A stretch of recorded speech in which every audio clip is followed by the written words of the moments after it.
साधारणतः एवढा सूर्यवरती गेला होता आणि एवढं कडक ऊन पडलं होतं, तेव्हा माझी गुड मॉर्निंग कुठं झाली होती. कारण कसं आहे, आता पेपर आहे तो, म्हणून मग काल काय आपण फॉर्ममध्ये जरा लईच रात्री उशीरपर्यंत अभ्यास केला. सकाळी काय जागच नाही आली. मग काय असलं तळपत्या उन्हात सुद्धा रूममेटला घेऊन गेलो चहा प्यायला. कारण चहा इज अ प्रेम, चहा लागतेच हो.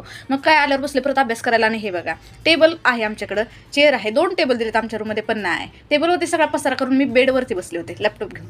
किती चांगलं डोकं चालतं का नाही माझं बघा. नादच करू नका हो तुम्ही. आणि मग काय आमचा गॅस संपला, तर लास्टचा ब्लॉग बघितला असेल तुम्ही.